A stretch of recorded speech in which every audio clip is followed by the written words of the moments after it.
अस्सलाम वालेकुम वरहमतुल्लाहि वबरकातुहू। एक भाई का सवाल ये है कि जी बड़े बुजुर्गों से ये सुना है कि किसी को सुअर की गाली नहीं देनी चाहिए। कहते हैं दुर सुअर दफा हो जा, सुअर का बच्चा। तो लफ्ज सुअर इससे गाली दी जाती है, तो किसी को सुअर की गाली नहीं देनी चाहिए क्योंकि इससे 40 दिन का रिज्क उड़ जाता है। ये लोग यूं कहते हैं कि इससे 40 दिन तक जुबान नापाक रहती है, गंदी रहती है। तो सवाल ये है क्या वाकईतन ऐसा ही है या नहीं? जवाब अच्छे तरीके से समझ लीजिए। आज मुआशरे में ये गाली देने का बहुत रिवाज है, यहाँ तक कि लोग अपने बच्चों को भी गाली देते हैं जो उनके अपने खुद के बच्चे हैं। गुस्से में आकर के उनसे कोई नुकसान हो गया या माँ बाप उनसे कंटाल गए, कोई और वजह परेशान कर रहे हैं, तो ये गाली दे देते हैं। याद रखिए कि ये गंदी गाली देना जायज नहीं है। नबी करीम सल्लल्लाहु अलैहि वसल्लम का फरमान है कि सबाबुल मुस्लिम फुसूकुन, ये मिशका शरीफ की रिवायत है। अन अब्दुल्लाह इब्न मसऊद रदियल्लाहु अन्हु क़ाल क़ाल रसूलुल्लाह सल्लल्लाहु अलैहि वसल्लम सबाबुल मुस्लिम फुसूकुन, कि मुसलमान को गाली देना क्या है? फिस्क है, गुनाह है, हराम है।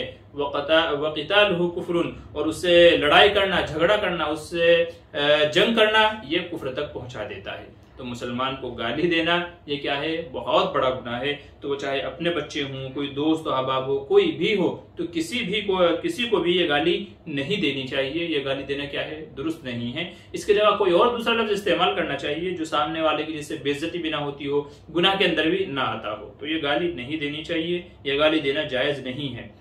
रह गई दूसरी बात कि 40 दिन का रिज्क उड़ जाता है या 40 दिन तक जुबान नापाक रहती है, गंदी रहती है।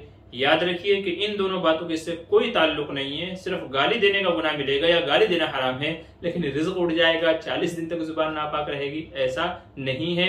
ये असल में हमारे जो बड़े बुजुर्ग थे ना, वो बड़े अक्लमंद लोग थे, वो बड़े अक्लमंद और हकीम लोग थे। तो वो अपने बच्चों को डराने धमकाने के लिए, ताकि वो इस गाली से बाज आ जाएं, तो अपने बच्चों को इस तरीके से समझाते थे। चूंकि बच्चे वैसे तो समझते नहीं हैं, तो इस तरीके से समझाते थे कि देखो अगर तुम गाली दोगे तो तुम्हारा रिज्क 40 दिन के लिए उड़ जाएगा या 40 दिन तक तुम्हारी जुबान नापाक रहेगी। तो बच्चों को समझाने के लिए ये अपनी तरफ से वो जो है कहते ऐड करते थे, या उनका ये एडिशनल करदा था। तो वो अपनी तरफ से बच्चों को समझाने की हिकमत और मसलहत के पेश नजर इस तरीके से कहते थे। बाकी कुरान और हदीस में किसी रिवायत में इन चीजों का जिक्र नहीं है कि 40 दिन का रिज्क उड़ जाएगा या 40 दिन तक जुबान नापाक रहेगी, ऐसा नहीं है।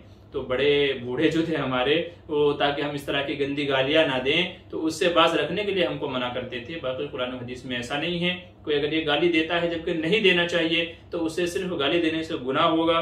ठीक है, ये गाली देना जायज नहीं है, बस इतना ही है। लेकिन रिज्क उड़ जाए, जुबान नापाक हो, ऐसा नहीं है। उम्मीद है मसला आपकी समझ में आ गया होगा और आपका जो डाउट था वो भी क्लियर हो गया होगा। चलिए फिर इंशाल्लाह मुलाकात होगी किसी और मसले के अंदर। तब तक के लिए इजाजत दीजिए। अस्सलाम वालेकुम वरहमतुल्लाहि वबरकातुहू।